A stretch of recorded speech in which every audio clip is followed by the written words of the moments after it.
ओम नमस्ते मित्रों, भाइयों बहनों।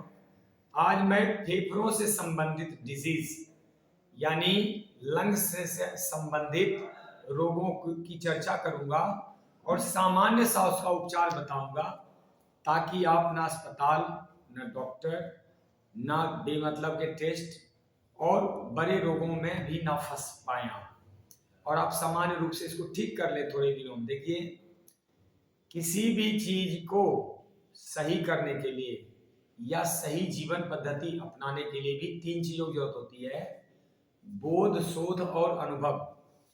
या तो उसको आत्मबोध हो, या चीजों का बोध हो, समझ हो, या रिसर्च हो कोई उसके पास, खुद उसका किया हुआ, किसी और का नहीं, अपना, मेरा मेरा अपना रिसर्च। और तीसरा अनुभव, जो उसने समाज और जीवन से पाए हैं, वो भी सजग अनुभव चाहिए।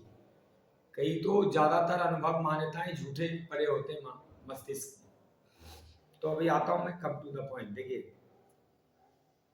फेफड़ों के रोग, बेमतलब की चीजें मैंने बताऊंगा, रिसर्च ये वो, सिर्फ काम की चीजें, छोटे से छोटे।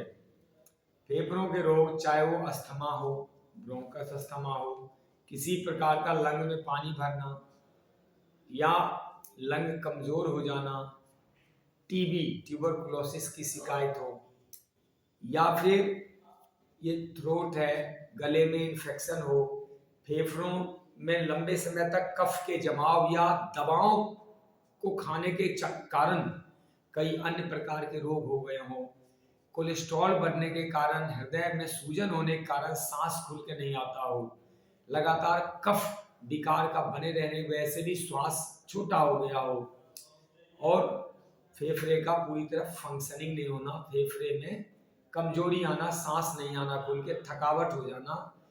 जब आप चढ़ते हैं सीढ़ियां या कोई दौड़ लगाते हैं, कोई काम करते हैं, तो आपको थोड़ी देर में आप परेशान हो जाते हैं, सांस कम आती है। ये सब इसके रोगों के लक्षण हैं। इस ढंग का कोई भी रोग हो, यानी सामान्य सा ब्रोंकस नली में सूजन से लेके टीबी तक, जो भी प्रॉब्लम हो आपके फेफड़ों में, उसको आप तीन चार भागों में सुलझा सकते हैं घर में। अब मैं पहले भाग की चर्चा कर रहा हूँ, आहार। फिर दूसरे भाग बताऊंगा आपको आयुर्वेद।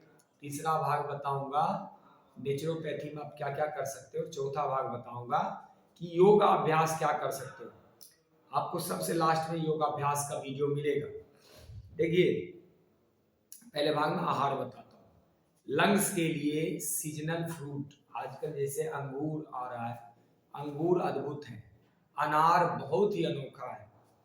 अनार और अंगूर साथ में, खट्टे नहीं होने चाहिए, लंग्स में खट्टी चीजें नहीं पड़नी चाहिए। खट्टी चीजें और उसको एसिड पैदा कर सकती है, नुकसान पहुंचा सकती है, या फिर और जलन, वर्ण पैदा कर सकती है। मीठे फल, रसदार फल, आम के सीजन में आम जरूर खाएं, लेकिन मीठे आम खाएं। इसी प्रकार लीची के सीजन लीची जरूर खाएं, खट्टी लीची ना खाएं। फलों में तो दो प्रकार के फल होते हैं, एक होता है गूदेदार, एक होता है रसदार। तो कोशिश करने चाहिए लंग्स के लिए रस वाले फल अधिक खाएं और मीठे फल खाएं। सहतूत भी खाइए, जामुन भी, what ever is seasonal, regional, original. नमक चीनी ना डालें। लेकिन जो विशेष करके लाभकारी, वो मैं आपको बता रहा हूं। विशेष करके लाभकारी है अनार, अंगूर, पाइनएप्पल, मीठा होना चाहिए, खट्टा नहीं। इसके अलावा कच्चा आंवला, कच्चा आंवला और शहद लंग्स के लिए रामबाण है। थोड़ा सा अदरक का रस और उसमें शहद मिला के पिए, अद्भुत काम करता है। थोड़ा सा अदरक, एक छोटा टुकड़ा अदरक का को पीस के उसका रस निकाल ले, या थोड़ा पानी में मिक्स करके पानी छान ले और उसमें थोड़ा सा शहद मिला दे, अद्भुत काम करता है। मुलेठी भी चूसना लंग्स के लिए बहुत अच्छा रहता है। दालचीनी और कच्चा नारियल, इसको पीस लें, कच्चे नारियल के साथ दालचीनी पीस के पानी मिला के छान के पिए, बहुत अद्भुत काम करता है। और सीजनल फ्रूट में इस समय, आज जो अप्रैल का महीना चल रहा है, इस समय हमारे पास चीकू आ रहा है। चीकू भी बहुत अच्छा होता है इसके लिए। संतरा आ रहा है, मीठा संतरा, अद्भुत लाभकारी है। मीठा संतरा फेफड़ों के लिए बहुत अच्छा है। ये तो हो गया फल। अब देखिए सलाद में, सलाद में ककड़ी लंग्स के लिए बहुत अच्छा है। जो भी हरे कलर का है ना, देसी खीरा भी बहुत अच्छा है। इसी तरह घिया के टुकड़े ले सकते हैं। आसमानी कलर नहीं होना चाहिए लंग्स के लिए, वो नुकसान करेगा। 4 कलर की चीजें पकड़ लीजिए लंग्स के लिए। पहला तो थोड़ा लाल कलर का जो होता है ना, वो अच्छा रहता है। लेकिन इस समय अभी टमाटर नहीं आ रहा है सीजनल, टमाटर इस समय लाभ नहीं करेगा बल्कि नुकसान करेगा। तो लाल कलर का, दूसरा पीला कलर, जो येलो कलर का फल है ना, पपीते हो गए, ये सब भी लाभकारी है। येलो कलर के गाजर अगर उपलब्ध है तो ये भी लाभकारी है। तीसरा कलर है ऑरेंज कलर। ऑरेंज कलर में जो कुछ भी आता है वो भी बहुत अच्छा है। आप देख लें, पीले कलर का सरदा वगैरह आता है और ऑरेंज कलर में संतरा वगैरह आते हैं, वो बहुत अच्छे हैं। कीनू तो नहीं आता इस समय, लेकिन ऑरेंज कलर के और कोई फ्रूट्स आप देख लीजिए, इतना ध्यान नहीं आ रहा अभी।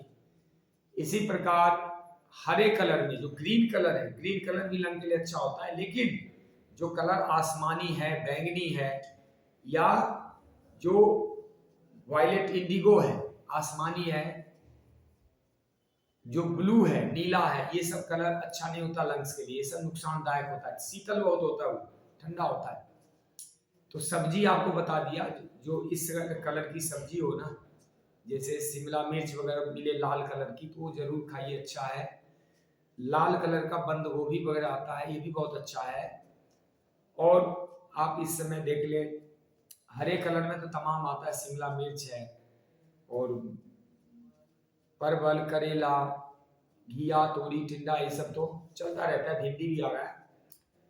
अब आते हैं खान पान में और विशेष क्या करना चाहिए। देखिए, कच्चा नारियल, कच्चा नारियल चबा के खाए या कच्चा नारियल पीस के उसकी चटनी बना के उसमें मिश्री मिलाए, या मिश्री अगर मिलाते हैं थोड़ा सा उसमें काली मिर्च हल्का सा उसमें छिड़क दें, ये लंग्स के लिए बहुत अच्छा होगा। तिल, सफेद तिल को पानी में भिगोएं और किशमिश मिला दें उसमें और पीस के उसको पी जाएं, या फिर सफेद तिल भिगो के साथ में किशमिश चबा चबा के खाएं, ये सब विशेष है। और ड्राई फ्रूट में अंजीर, सूखा अंजीर पानी में धुल के खाएं, चबा के, बहुत अच्छा होता है। इसके अलावे मखाना, ताल मखाना भून के जरूर खाएं, सूखा भून लीजिए, ज्यादा तेल घी तो नहीं चाहिए इसमें लंग्स के केस में, तेल घी नुकसान करता है। मुनक्का बहुत अच्छा रहता है, आप आराम से खाइए।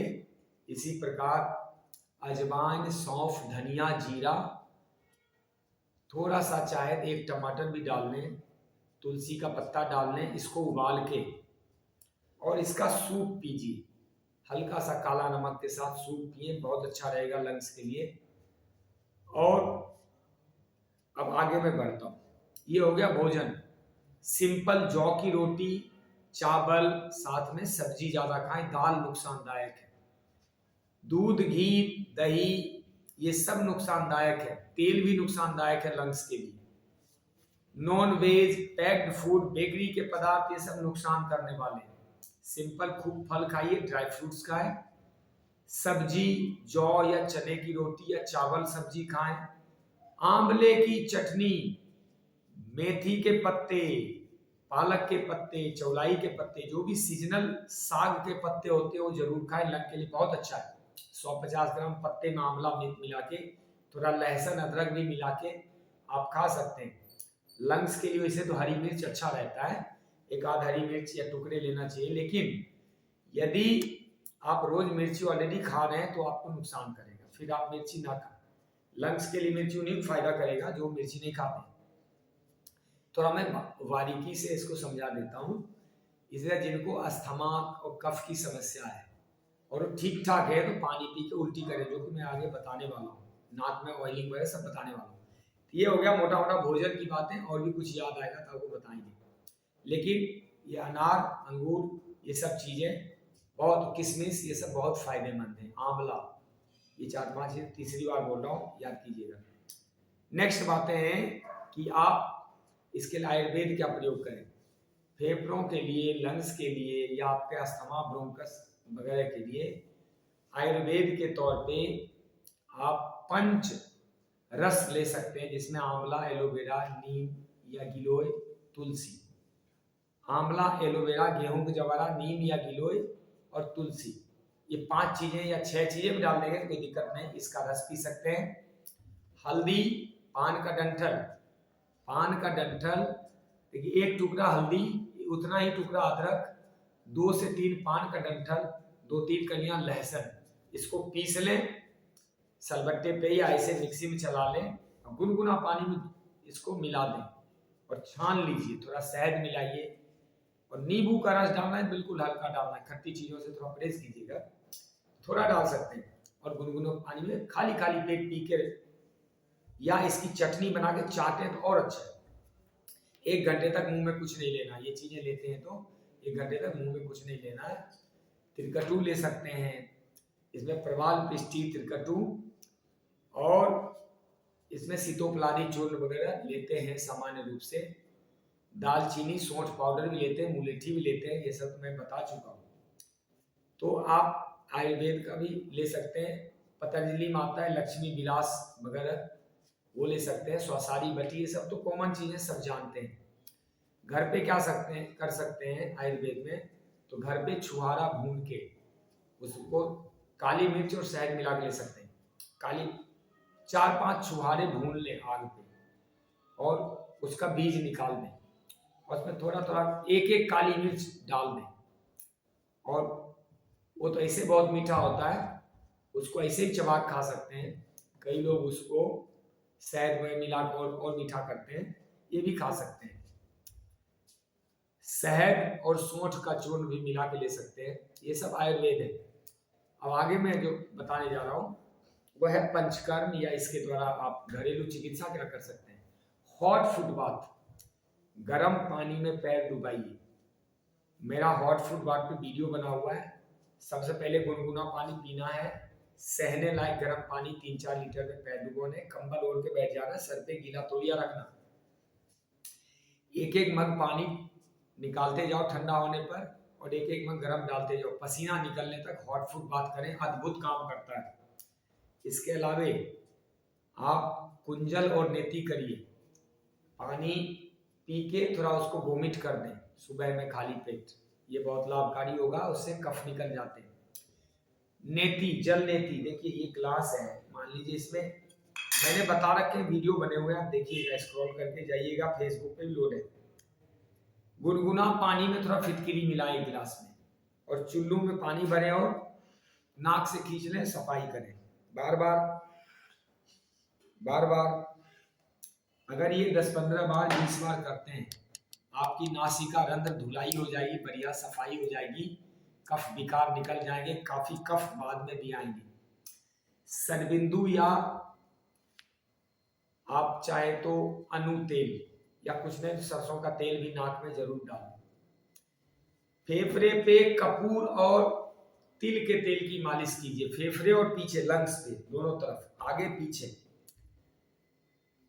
इसके अलावा सफेद प्याज का रस और भीमसेन कपूर और थोड़ा सा अजवाइन का सप, ये लेके फेफड़े पे मसाज कर दिया जाता है। कुछ तो भीमसेन कपूर और प्याज का रस फेफड़े पे दोनों तरफ मसाज करें, अनोखा काम करता है, कफ को और गंदगी को निकाल के फेफड़ों को शुद्ध कर देता है। ये कुछ चीजें आप कर सकते हैं। भाप ले सकते हैं, छाती पे भी भाप ले सकते हैं। एक लपेट होता है, पट्टी होती है, नीचे सूती कपड़ा, ऊपर वुलन कपड़ा, ये सब नेचुरोपैथी में सिखाते हैं। उस कपड़े को बांधिए 1-2 घंटे, बहुत अद्भुत आपको लाभ करेगा। खूब प्राणायाम वगैरह करें और सनबाथ जरूर करें। धूप सेवन फेफड़ों के लिए अति उत्तम है, खासकर इस तरफ से ले पीठ पर धूप सेवन। छींक मारना, नाक में तेल डालना, नाक में जब भी तेल डालें पहले नाक की धुलाई करें फिटकिरी वाले पानी से, या फिर नींबू रस का गुनगुना पानी ले लें और उससे बार बार खींच के नाक की सफाई करें। तो ये हमने 3 भाग बताए। अब मैं कुछ रोगों का आपको चक्कर बता देता हूँ, इसके साथ साथ आपको योगाभ्यास भी बताने वाला हूँ। देखिए रोगों का क्या साइंस है कि जो अंग गंदा हो गया वह अंग बीमार हो गए। जो अंग स्वच्छ है, साफ सुथरा है, वह अंग बीमार नहीं हो सकता, चाहे वायरस कितना भी फैल जाए। ये इवन आप गंदा खाना भी खा लेते हो, उस वायरस को भी आपका अंग मार देगा। शरीर में मैकेनिज्म बहुत लगे हुए हैं। मुंह में जो लार निकलता है ना मुंह में, वो भी कीटाणु और रोगाणु को नाश कर देते हैं। शरीर इतना कमजोर नहीं है कि बात बात में बीमार हो जाए, मौसम बदले बीमार हो जाए। ये तो बीमार करने के लिए बहुत जतन करने पड़ते हैं। इस शरीर को बीमार करने के लिए बहुत उटपटांग काम करने पड़ते हैं। खूब सोते हैं लोग, खूब खाते हैं, दारू, मुर्गा, बीड़ी, सिगरेट, प्रदूषण, गंदगी, सब गंद खा जाते हैं, बेकरी के सारे प्रोडक्ट खा जाते हैं, पैक्ड फूड खाते हैं, लाइफ स्टाइल अननेचुरल कर लिया लोगों ने। ये सब कारण है। तो पहले छोटे रोग होंगे, जैसे सर्दी, जुकाम, खांसी।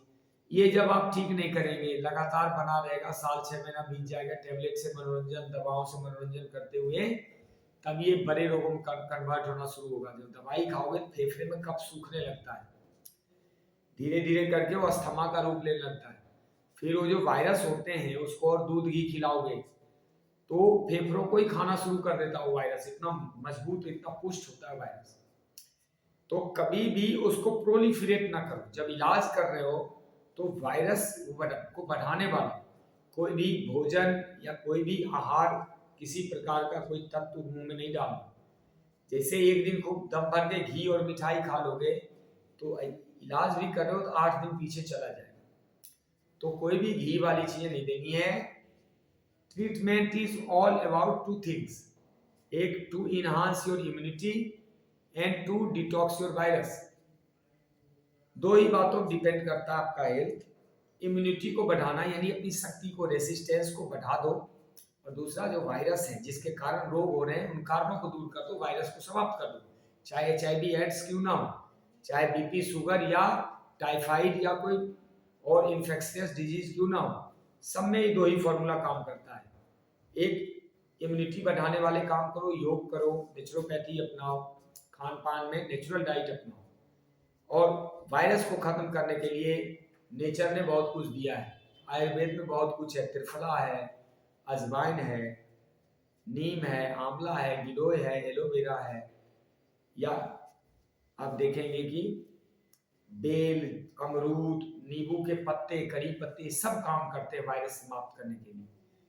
तो वायरस समाप्त, फिर धूप सेवन, नेचुरोपैथी, योगा अभ्यास, सबसे वायरस समाप्त होता है, इम्यूनिटी बढ़ता है। ऐसा करके आप ठीक कर सकते हैं। मैं वीडियो को इसके साथ योगाभ्यास का वीडियो ऐड करके समापन कर रहा हूं। मैं चाहता हूं आप अपने फेफड़ों और श्वास के रोग से, मतलब यहाँ से ऊपर, ENT तो है ही, आंख, नाक, कान और गला, और साथ में लंग्स भी, ENTL भी कह लो, आपका ठीक रहे। जय श्री राम, ओम, धन्यवाद। देखिए, फेफड़ों के लिए कुछ मैं छोटे छोटे लघु व्यायाम आपको बता देता हूँ, कुछ आसन भी बता देता हूँ, कुछ प्राणायाम भी। यह जरूर करें, आपके फेफड़े सबल रहेंगे तो प्रॉपर मात्रा में ऑक्सीजन आएगा, साफ सुथरा आएगा और खून सर्कुलेट होगा। देखिए, पहला तो ये यहाँ से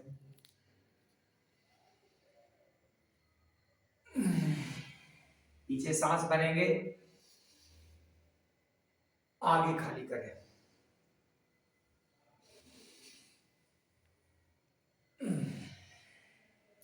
जितनी शक्ति है उतना ही धीरे धीरे। देखिए, दोनों पैर इकट्ठा कर लें, ये, और जितना संभव हो इधर से खींचे,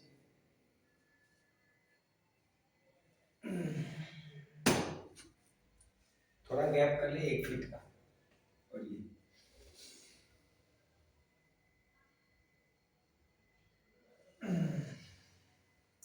ये करें। नेक्स्ट,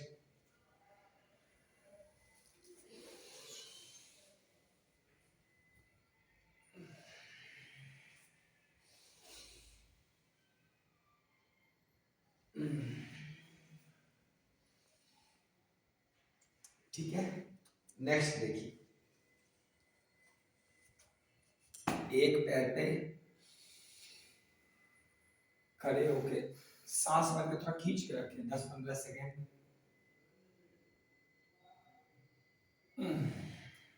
इसी प्रकार इस तरफ से सांस भरें और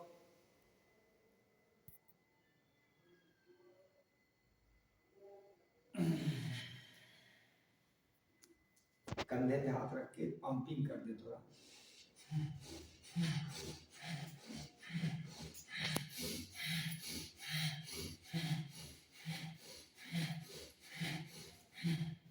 ये इसी प्रकार हाथ यहाँ रख के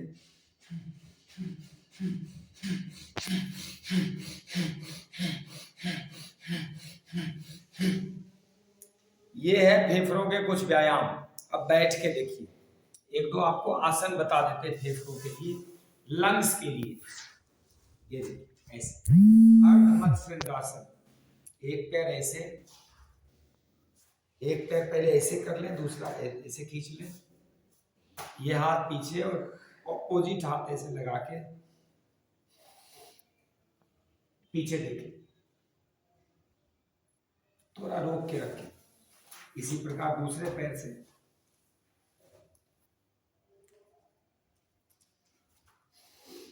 पीछे,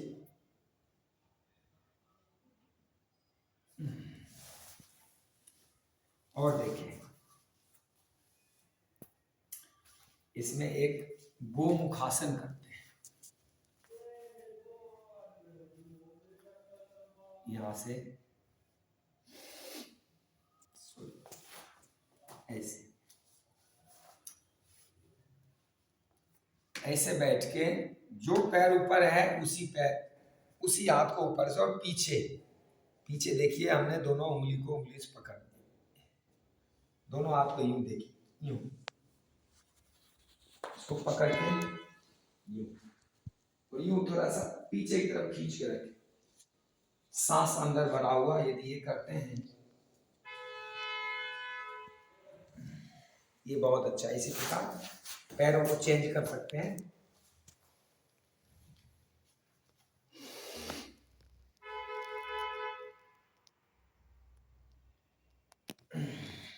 दोनों पैर सीधा रख के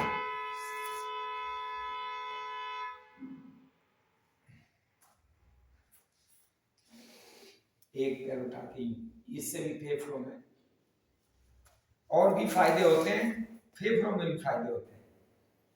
सांस भर के ले जाए। चलिए, ये सब तो हो गया कुछ आसन और लघु व्यायाम। अब देखिए फेफड़ों के लिए सबसे अच्छा जो प्राणायाम है, कैसे भी बैठ के नाड़ी शुद्धि, अनुलोम विलोम।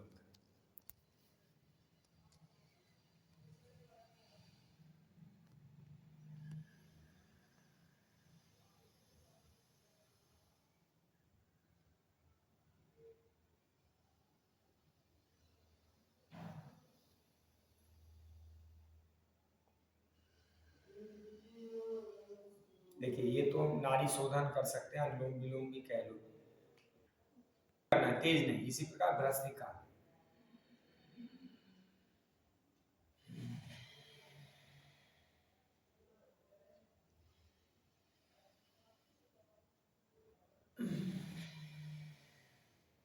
कपालभाति भी,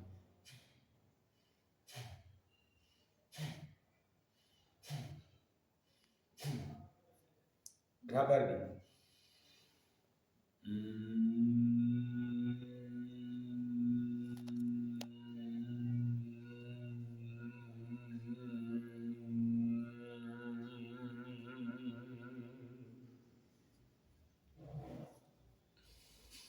कंधे ऐसे रख के ये